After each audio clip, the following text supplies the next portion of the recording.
Salut les gars et merci de nous rejoindre pour l'examen d'un couteau trop méconnu malheureusement, mais c'est normal parce qu'il occupe une niche tout à fait particulière, comme beaucoup de couteaux que j'affectionne en fait. Bref, si vous aimez les objets fourbes et les designs tranchés, restez connectés pour la revue du Devil's Claw de Tops Knives.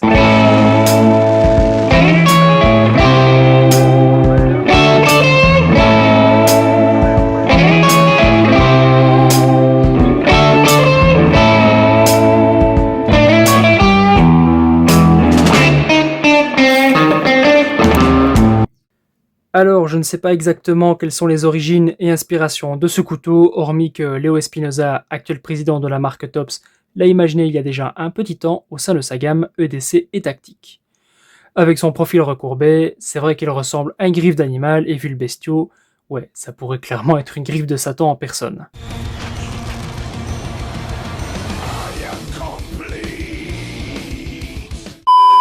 Ça peut aussi se rapprocher des profils de carambites traditionnels ou d'autres outils agricoles du même style, qui, pour rappel, n'avaient pas forcément un anneau à l'origine.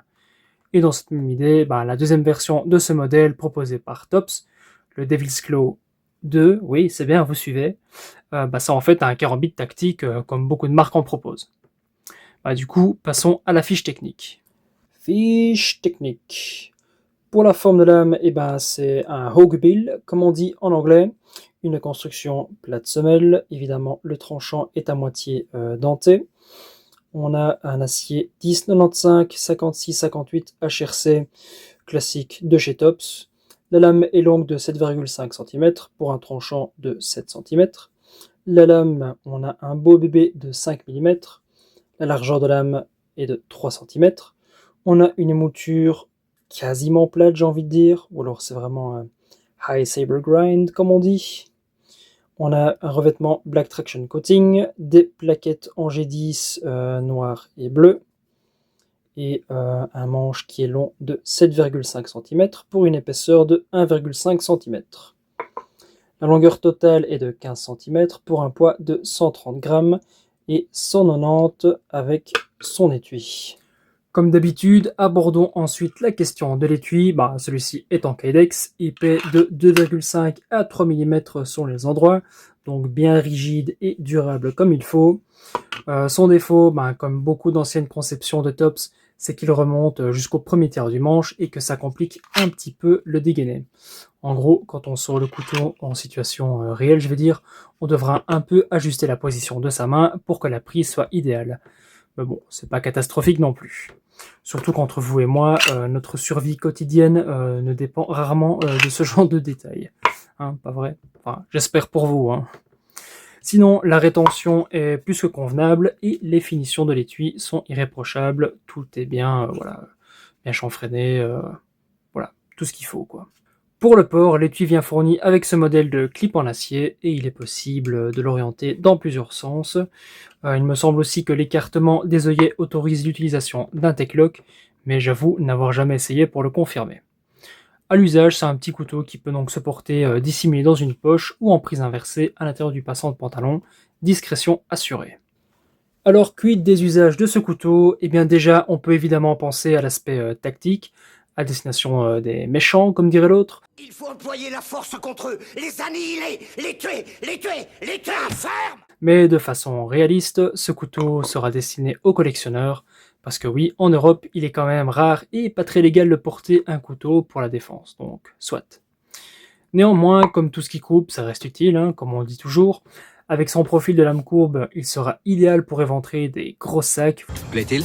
voire même couper des petites branches ou des végétaux, peut-être dans un potager. Ainsi, il pourrait même retrouver son utilité première d'outil agricole. La boucle est bouclée en quelque sorte. Personnellement, j'adore les lignes et les proportions de ce petit couteau. Comme d'habitude chez Tops, la réalisation et les finitions sont irréprochables. Malgré l'épaisseur conséquente, on a un tranchant qui sera adapté pour trancher et déchirer plein de matériaux différents. Même si je suis pas un grand fan de ces serrations, elles font quand même le boulot et elles sont assez faciles à entretenir et à bien aiguiser. Donc voilà, ça c'est quand même un plus.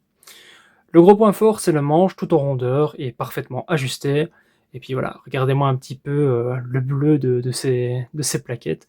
Je trouve que la combinaison de ces couleurs, c'est juste magnifique. On ajoute à ça les intercalaires rouge-orangé et les rivets creux en laiton, même si ici on les voit pas très bien. Je trouve que voilà, ça lui donne un petit peu de style. Et pour en revenir à la prise en main, c'est confortable et sécurisant, hein, en prise normale ou inversée. Mais je devrais vous déconseiller ce modèle si vous avez des mains XL et au-delà, parce que bon, ça reste un manche à 3 doigts, quoi. Et puis pour faire des coupes puissantes, on peut également le tenir avec le tranchant vers soi. Donc ça c'est pas mal aussi, et ça permet de développer pas mal de force. Vous vous doutez bien qu'avec ce genre d'outils, on n'ira pas faire du bushcraft, mais je vous ai quand même concocté quelques-uns de mes tests habituels. Allez, on se retrouve après.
En fait, je viens de remarquer qu'il a encore plein de boue, hein. Donc voilà. Preuve s'il en est que j'utilise comme un minimum mes couteaux.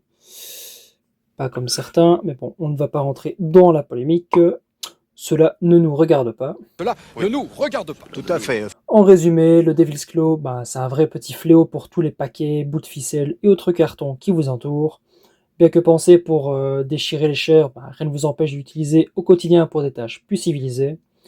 Perso, c'est un de mes tops de poche préférés, notamment pour cette jolie combinaison de couleurs qui fait son charme, et comme d'hab, vu sa construction digne d'un char soviétique, je sais que je pourrais compter dessus si je vais me sortir d'une sale situation. Alors j'espère que vous aurez apprécié autant que moi cette petite découverte, et on se retrouve dans les commentaires pour vos commentaires de plus constructifs j'espère. Je ne le dis pas assez souvent, mais n'oubliez pas de vous abonner si vous aimez mes présentations afin de ne pas louper les prochaines sorties. Et en attendant, sortez toucher du gazon, profitez du ciel bleu et des arbres, et devenez plus difficile à tuer. Ciao les gars.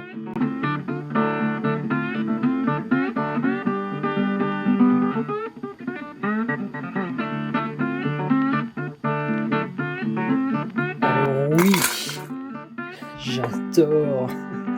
j'adore les couteaux tops. J'en ai je ne sais pas combien, mais tout ce que je sais, c'est que je n'en ai pas encore assez. Et le petit dernier, voilà. Tout c'est trop. Bon allez les gars, comme on parle de tops, je pouvais pas m'empêcher de montrer celui-ci un petit peu en avant-première. Voilà, que j'ai reçu il y a pas longtemps. Le Jackal Survivor. Oh, une vraie bête celui-là. J'ai vraiment hâte de vous en parler en profondeur. Bon allez, je vous laisse. Ciao.